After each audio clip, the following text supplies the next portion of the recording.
Okay, so we are live, and this is the second time today that I am speaking about the 59. Today I'm here with, or tonight I'm here with Jack, and we are actually going to use his chart as a snapshot for going in to the energy of the 59, and in his case it's the South Node. So let me share it from the beginning so that we all have like a snapshot of who we are speaking with in terms of the human design and gene keys. So what we see here is that in a 6th line, we have the South Node. And what I know that this conversation is going to be about is your journey, Jack, with the frequency band of the 59, which goes from dishonesty to intimacy to transparency. And we can see here, you are a projector, you have a lot of centers defined.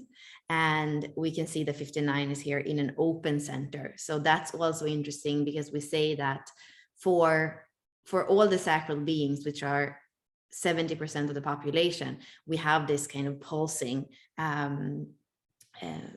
sacral center and this generator energy. And for you, that is open. So that also means that you would filter in a lot of the energy, and that your preferred way probably of processing whatever energies, whatever life forces that you feel is through this 59. That's the only gate that you have defined. And I believe as a projector that you might have more wisdom, more perspective kind of on this energy, because it's like what you filter in other people as well. So with that, I think I'm gonna stop share the chart, and then if you want me to show it again, I will bring it up again. But I just want you to kind of take it away when it comes to the 59 and like where your journey with the 59 starts. Okay, yeah. So went through a definite hero's journey with the 59. I used to, I just had a lot of patterns from my childhood, my upbringing of, I think, the 59 had since I'm open in that area, that's kind of when I see other people, that's kind of, it's very alive for me initially, and in all honesty, it's kind of like has to do with sexuality, the sacral. So ever since growing up as a child, I would always kind of pick a girl out in my class that I had a huge crush on. And just a lot of my attention would kind of be on that. And I would kind of go into fantasies and stuff. And I guess because I didn't like school and I was bored at school. So I just kind of think about that. But I was in the dishonesty part. I'd say it was more like I was suppressed, or something along the lines of that. And I guess the dishonesty was I was just hiding from them my attraction. And then that disconnected, that just created a lot of disconnect, not just with women, but with people in general. And so at one point I did go into a depression, and that was not very fun. And then to get myself out of that, I had to learn how to have more connection, how to be more connected really with myself first, and then how to create connection with others. I did a lot of things. I worked with coaches. I worked with mentors. I did a lot of authentic relating workshops. I don't know if you ever heard that. Just learning how to connect and relate with others, learn how to be more intimate. And, but yeah, my main journey was with the opposite sex, going from being kind of shut down and closed off to then learning how to open up myself more, be more honest, and create intimacy with others. And then transparency was ultimately like, when everything shifted for me, was that when I was just able to, I really had to have the courage to just open up and be totally transparent with like what I'm feeling, and really vulnerability, I think, is a huge part of it. I really had to, which was particularly difficult as a man, learning how to be vulnerable. Maybe that's my Aquarius sun that really does not like to be vulnerable, really does not like to be vulnerable. So it was very challenging for me, but I learned how to just open up and share, share everything. I have like a shadow side. I have all this fear and like anxiety and like shame and self-doubt. And I would actually start to be more open with that, like with women on dates and stuff, like, and there were certain points where it would freak the women out, like they were just not into it. They're like, no, I don't want all that stuff. But then later on, then I started to attract other women that were more transparent as well, and they were like, yeah, like, tell me all your vulnerability, like, this is great. And it just created so much more intimacy. Yeah, there's a lot more too. I'm gonna just, I am so always so fascinated by charts. So, I hear you speak Cool. about your Aquarius sun, and I see that your Venus, which is like what you like, it's also that Aquarian energy. So I can see how it's not really emotional or liking to be that vulnerable. But then when I look at your moon, it's Pisces in the 36 and a second line. It is that turbulence and that kind of like very out there of Pisces, very vulnerable but very sensitive, that is there. And that's what you're here to live out in your emotions, in your relationships, and in that that marriage between two beings. So that is, yes, that's powerful. And then we also see that your Chiron is a water energy, is Cancer energy. So that's also, and here we have the wild woman. So you are, we call it the wild woman, we call it the wild man. Here you are here to have a little bit of extremes in you. It's going to go in different tones of the scale, and that's the beauty. And then looking at your radiance and your purpose, you have those actually fixed signs here. Everything is fixed for you in your cross, but here you are here to go deep. Your radiance, your aura is being bigger when you get to go deep, because your true insights are in that depth. And then in a way, the simplicity of the body and the breath, and allowing yourself to breathe whatever emotion is coming through, whatever expression is coming through, whatever beauty is coming through, in a way. So it feels like, I'm just, when I look at those parts of you, how they are, how you had the courage. And I think with the moon here in the 36, if you would have closed off that part or numbed it down your whole life, it would be a whole life kind of running away from yourself and the relationship that could actually nurture you.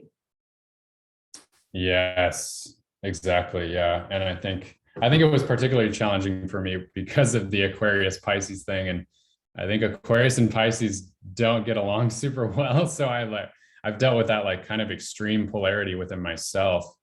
I consider myself like a balanced, pretty balanced in the masculine and feminine within myself. And so growing up, I was kind of like more in my Aquarius and my Aries ascendant. So definitely more on the masculine side, and really completely abandoning my Pisces moon and being very shameful of it subconsciously, because it's like wild and it's emotional and it's super sensitive, super intuitive.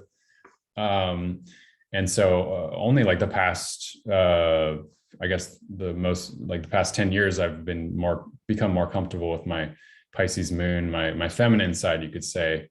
And the more I've gotten comfortable with that, honestly, the more powerful I feel in general as a man, even though it's my feminine side. Like there's so much power and magic in my Pisces moon, in learning how to follow my intuition, like in my life and my career, and it's opened up so many things for me.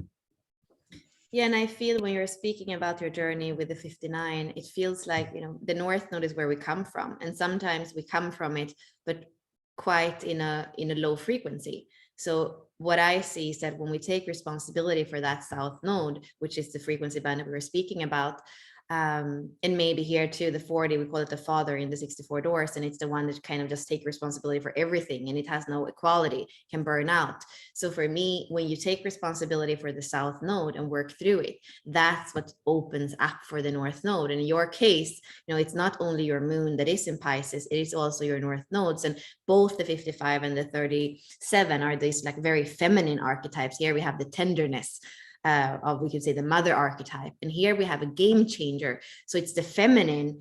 If the 59 is the masculine seed, here we have the feminine egg, and it's allowing a container in a way for spirit. It's like the egg where we can get born from, and that's the true frequency of freedom. So when we can work through the 59, which in a way could also be the core wound in the gene keys, the immature part of the masculine. That's when we can create that sacred union between transparency and freedom, or intimacy and freedom. And I believe that intimacy and freedom is a very tricky thing. I think part of like this incarnation for me is to understand how romantic love and freedom can go hand in hand, because I feel like I'm somebody also who has been very focused on my mission always. Like it feels like I don't remember anything else. I have my South Node in Capricorn, and to really understand that I can have free creativity around my life mission, and still I get to have romantic love, and they can go hand in hand. Or, you know, my partner's not going to stop me from my mission. Like that, I think it's also like an imprinting maybe of the female too. Do I get to be that, or do I there are those astro goddesses, and like, or even in the Greek mythology, like, you know, we had to say no to the feminine in order to be like Pallas Athene, or, you know, to be somebody who can be in the man's world. You can't have both. And I think we're healing part of that in relationships. Like you can have both in yourself, you can have both in your life, you can have an inner life and an outer life. Like it feels like the 55 and the 59 are very much like pointing to these things. Like you can have deep intimacy, you can have deep freedom. And I mean, what does that bring up in you, you know, that conversation? Yeah, that's a great topic. Yeah, because obviously freedom's super important to me too with my North Node. Yeah, like I think my partner and I deal with that pretty well, where we're like, you know, we're obviously super intimate with each other. We're married, we have a daughter. And then like lately in Bali, we've been, because she really values freedom too, we've been kind of allowing each other to, like, as individuals, to like leave the home, go out in the world, and just like kind of go out in the flow. Like we just get on the motorbike, and honestly, I love just like driving out and like not even knowing where I'm going to go, but just kind of intuitively flowing and exploring like full freedom. And then even in our relationship, like one thing I've explored is like in community, like if I meet another woman who I like feel attracted to, like this, that doesn't mean that there's something wrong, or like, oh, like I need to relieve my relationship or something. It's like, no, I can like feel that attraction like within myself. I can like breathe it in, I can enjoy it, you know. At this stage in our relationship, I'm not going to act on things. Like we have talked in the past, like, well, maybe someday we might open up our relationship, like if we really need to, if we both want to do it or something. Like there is that possibility. I don't know if we're going to do that or not. We did do that like early in our relationship, and I think we didn't have the foundation yet to really explore that in a way where we do. I guess we just didn't have enough of a solid foundation yet. So we went through some difficult challenges with that at a certain period. But I do believe, yeah, like based on my experience, like you can have both. You can have that deep intimacy, and you can have that freedom in your life as well. Mm-hmm. Yeah, and maybe that's also, we don't really know what freedom is. Like if we are mostly in the low frequencies, in the shadow frequencies, in the fear frequencies, it's like what we believe that freedom is, maybe it isn't. And, you know, I can see it even this year for me, how some of the perspectives that I had before have changed. Like I would say, if I couldn't travel anymore, you know, I've traveled for years and years and years, and that's part of my freedom. And somehow I haven't been in my apartment in Sweden for almost like 2 years now, and I don't even know what's happening there, kind of thing, right? But there is something where I believe that I'm finding more and more freedom in myself. And what I was speaking about with John right before is that I'm starting to find a freedom in my body that I didn't know was there. I have the shadow of constriction and the shadow of seriousness in my Venus sequence. And I hadn't relaxed that deep into the body to understand that I'm already home, I guess. And when if we look at the wheel of the gene keys, like how they come after each other, we are in the 59 this week, and next week we're in the 40. And the 40 is about coming home and about coming into the body and about aloneness, and aloneness as that place where we meet God. You know, so for me, I believe that my ideas about freedom and how that looked like, and, you know, how I could have one life here and one life there, and, you know, it has changed. And I've much more actually come into freedom that doesn't depend so much on something that's happening around me, not even my partner. So yeah, that's like just a little thing to kind of put out there. We might not even really know what freedom is, but we can absolutely discover it if we are curious about it, I believe. Yes, I love that. Yeah, because I feel like what you're talking about is the difference between freedom as a state of being rather than something that we have to do or to get, you know? Yeah. David Data, I don't know if you've read any of his books, but he talks about 3 stages like of consciousness. Like stage 1 is like service to self, like I just got to take care of myself or whatever. Stage 2 is like I'll take care of myself and I'll take care of you, and we can like trade or whatever. You know, you scratch my back, I'll scratch yours. And then stage 3 is like more of like an infinite state of being, like you know, being at one with the universe. You know, yeah, it's more like, yeah. I just, so that book, like the 3rd stage, he calls it intimate communion.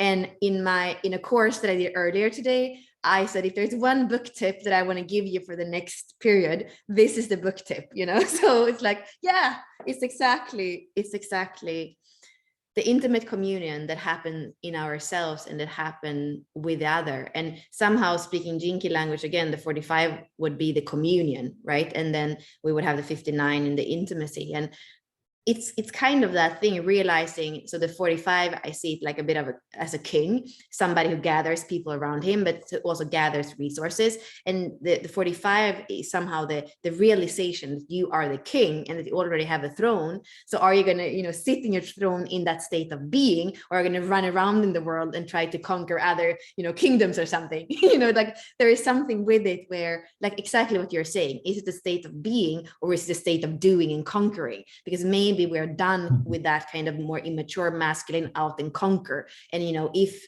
you were speaking about before, when you and I were speaking, you were mentioning that you had been dating for a period of time where you were very clear before going into dating that you were not going to be sexually involved. And you were saying that created a lot of space. I mean, I'm not going to put the words in your mouth, but you were giving that example. And that feels like you were very much, instead of being that hungry, puppy, masculine, going out and hunt kind of thing, you were much more coming to your being. So maybe tell us here as well a little bit about that experience. Yeah, that was huge for me.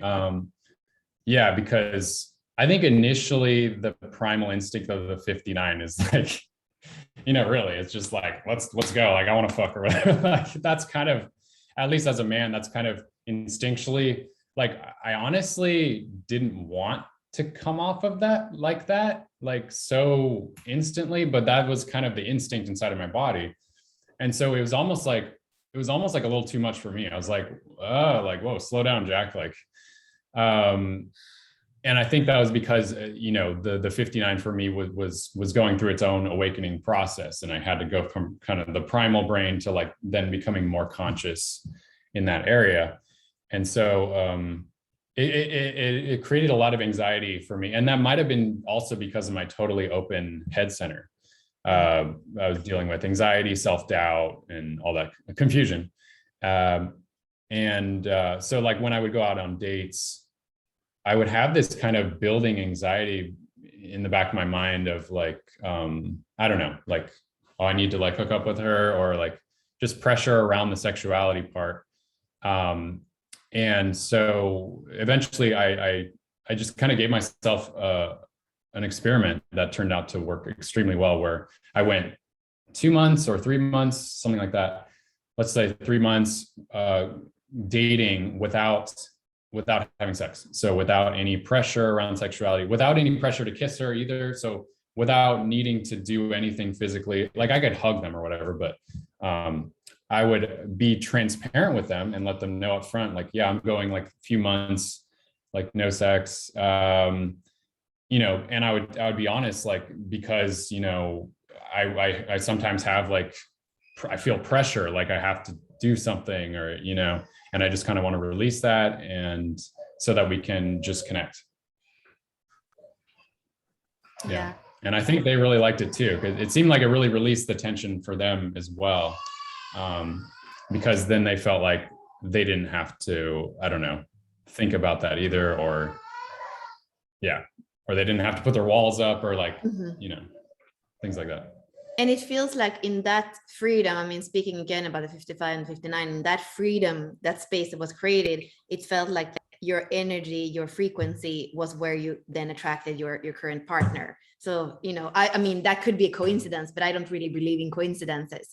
And you were saying that it wasn't long after that experience that you could actually attract somebody who could meet you where you were at and where you have created like a whole life with. Yeah. And actually, that was probably my most enjoyable dating period, honestly, because I was going from a lot of dates just not feeling connected and just feeling kind of not good after the date, to then, honestly, the caliber of women and the caliber of connection that I was experiencing was just like next level. And it was almost like exponentially, like like an exponential increase of like intimacy. I have one question as well about your choice. I mean, you are from America, but you live in Bali, and my experience with Bali is very much this kind of water spirit, feminine, and I was I was visiting Ubud quite a lot in 2016, 2017. And I was wondering, as a man, I mean, that could be a lot of energy that doesn't want to be controlled. So I'm wondering your choice of living there, and maybe in relationship to having this, in relation to having this 59, what's the Bali spirit energy doing, as opposed to maybe living in the US? Yeah, that's a great question. Bali is very spiritual. You can feel, at least I can feel the potency of the kind of the spiritual energy and the nature here, and the wildness of it. And maybe it's my wild woman in my chart or whatever, but I really, really love it here. And I feel like it really is a place. It really is a place of freedom, I feel, but it just has that. I love nature too. I think I have a lot of earth signs in my chart, and I'm trying to relate it to the 59. I'm not sure how it has to do with the 59. Do you have any ideas on that? I mean, it feels very fertile.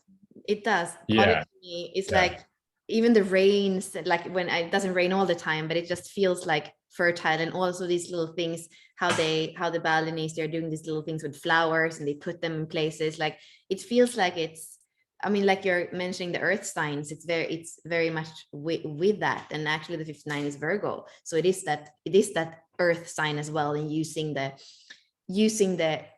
the intelligence of the body, connecting that and kind of being sovereign from a place. A Virgo is not the virgin because there is no sexuality. It's the virgin because it's independent in its own energy, and it can go in and out of experiences, but it's coming back to that wholesome place where it's regenerating. I guess, I mean, that's kind of the dragon energy of the 59, how I see that it works through us.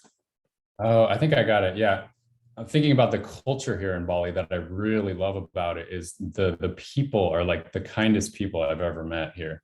And talk about being honest and transparent. Like, honestly, like the people here are very, like I said, very kind, but just very honest people, down to earth. I've always loved down to earth people, and that's just kind of the entire culture here. And like you said, they do make offerings to the spirits of the land every morning and evening, I think. And you can just feel the energy. And I guess compared to the Western world, in a sense, the Western world, I would say, is more like dishonest. Like according to the 59, like there's not a lot of intimacy in the Western world, at least like looking at the culture from a broad perspective. Like, it's more of like a doing masculine culture of like, let's get shit done. more than intimacy, I would say, and more than transparency. So I would say Bali is much more of that energy. Yeah, and I Culture think wise, yeah. I believe it takes, like you were saying, I believe before as well, like somebody who has a quite balanced feminine and masculine. And this is, I think it's very interesting because your nodes on one side, you have the 55, 59, which we said the egg and the seed, and then you have the 37 and the 40, the mother and the father. And when we speak about nodes in human design, that is your environment. So it feels like it takes somebody who inside of yourself has a certain balance between those two polarities, and that's also why you can be in an environment that's, you could be here, you could be there. But I believe, I've seen men that came from maybe more Europe than here, but they felt kind of lost in Bali. First, they felt like, wow, like this is so amazing. But then it's not that easy to kind of meet all these people that are actually vulnerable and that are maybe, further on the spiritual journey, especially not in the opposite sex, So it can be, we think we know what we want. We think we know what freedom is. But then when we meet it, we are like, oh, was it this? I don't know, like I've seen that as well. So I believe that people that live in Ibiza, people that live in Bali, I guess maybe it has to do with a kind of island type of it, but it's Yeah. you're going to meet yourself, and it's if there are things there that you're not completely transparent about, they're going to come up to the surface. Oh, I totally agree. Yeah, the energy here is definitely all about transparency, and that's why some people can't handle it here, because it is so transparent, and it's just things come up. And honestly, Ubud, where I live, is Ubud means healing. So people from around the world come to Ubud for healing. And it really does hold that energy, because if you come here and you spend more than a month, all your shit's going to come up eventually, and you can't stop it because it's a very transparent energy here. And I actually love that, because I love being transparent. Mm-hmm. Is there anything else that you feel like we haven't spoken about that you would like to add, or any advice? I'm going to check the chat as well on the page, but is there anything you wanted to say about the 59 that you feel, if people have it in their chart, or maybe their partner has it as their life's work? Like, what could be some advice around the 59, or something important to know or remember? I think I've already mentioned a lot of things, but yeah, maybe being more honest with yourself and others. That's a good starting point. Because in order to have more intimacy and connection, you need to be honest first, really. And according to my journey, like honesty, initially that sounds like, oh, that's easy, like, just be honest. But actually, it can go a lot deeper. Like, I'm talking about being more honest about your desires, like, what do you really want in life, like being really honest, like, what do you really, really want? And sometimes that can feel scary, because maybe if you share that with another, or if you share that with your partner, maybe they're not going to be into it. But first, going within yourself, like asking yourself, what do you really, really want? And then also being more honest and transparent about your vulnerable side, like sides of yourself that you're not super proud of. You call it your shadow side, or things that might hold you back. Like, what are you afraid of? And then like just becoming more aware of that. Like, what's holding me back? What am I afraid of? What would be, because oftentimes our greatest fears are what hold us back subconsciously. So if we can just become more aware of what are our greatest fears, identify that, bring that out in the open, maybe journal about it, maybe even share it with your partner or something, because that creates a lot more intimacy when we're transparent with all sides of ourselves, like the ugly, the good, the bad, and the ugly. Yeah, and when you open up more with that, then you can create more trust with people, and that can lead to all kinds of opportunities that can build. I mean, first off, that can build so much more trust in your relationship if you're in a relationship, or it can build a lot more trust even in your business, like even with your clients. Like I've been doing internet marketing for 10 years. The more that my wife and I open up and are vulnerable on video to thousands of our followers, the more that they trust us and even like sign up for our programs. I love that. So. Yeah, thank you. Well, we only have a few people that, said what gene keys they have. Well, here, Christina says, what line are we on today? And would you all mind going a little deeper on that, please? Okay, so we were in the 59.4 like an hour ago, and we might actually have gone into the line 5. The line 4 is about friendship, and it's a lot about what Jack was just speaking about, that friendship where there is no physical intimacy, but there is this quality of trust in the aura between two people, and that's the most intimate place in that connection. And yeah, is there anything that that you feel in the energy of today, Jack, or the 4th line of the 59 that you feel like we could bring through? I'm gonna check if we are. I'm gonna actually check what the line 5 says. But is there anything you want to kind of build on that intimacy that doesn't necessarily have to be physical? Yeah, the line 4. I have that in my chart. Yeah, just from my experience. Yeah, the line 4 is just all about being friendly, right? And being like allowing your innocence to shine, just allowing your innocent self to come out more. But yeah, it's definitely like unattached to being physical. It's unattached to like getting anything. Yeah, so I think being unattached is a big part of it. Like, how can you just show up and just like have fun and be friendly and just, yeah, like be in your joy without attachment to some outcome. And I think that opens up a lot more possibilities for intimacy, real intimacy and connection. Because people can feel if you're like trying to get something or from them, like whether that's with your clients or in dating. So just like letting that go and just being fully present in the moment. Like, how can I just have fun and be friendly? Yeah. Thank you. So let's see if I can just share where we're going into right now. Let's see if this allows me to share it. So what we are doing is that every day we're basically changing lines. So we are going, the sun is going 1 line per day. It's 64 gates, and then it's going in a year around it.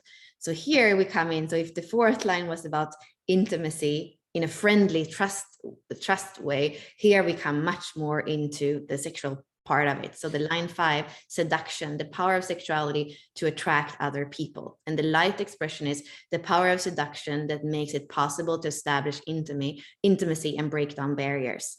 And then the shadow expression of this is the power of seduction used to experience emotional adventure that will rarely endure. So kind of that 5th line, just using its sensuality and its impact and its power of, manipulation and entrapment to get what it wants, So we can see that like it doesn't matter what line it is, it doesn't matter where we go into in the wheel. There's always going to be a light and a constructive and a more destructive expression. And yeah, I mean, this is the energy that is illuminated for us right now. So you might feel a little bit more of that energy in yourself, or you might feel somebody else kind of coming towards you a bit more with that energy. It's going to be here for another day. And then we go into that 6th line that is going to be more transpersonal and kind of speak about the 59, all its different flavors. So thank you for that question. Do you want to add anything to this, Jack? No, I'm good for now. Well, I would say if because we are going to share this video in a few places. So if you have a question or something to me or to Jack, just tag us.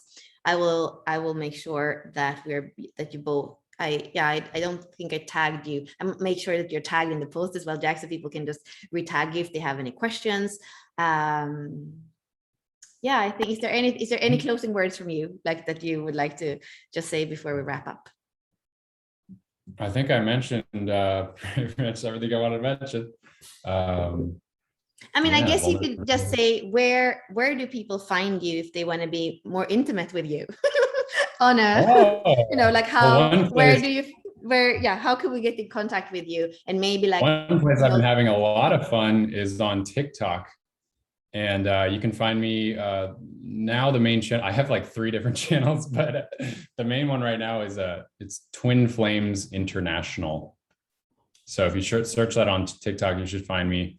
I have some viral videos on there, thanks to Bella. Actually, after my session with Bella 3 months ago, I started creating all kinds of viral videos online because she helped me really connect to my like inner self-expression and like letting myself be in the flow and like having fun. So ever since then, I've gone viral on TikTok, and it's a lot of fun.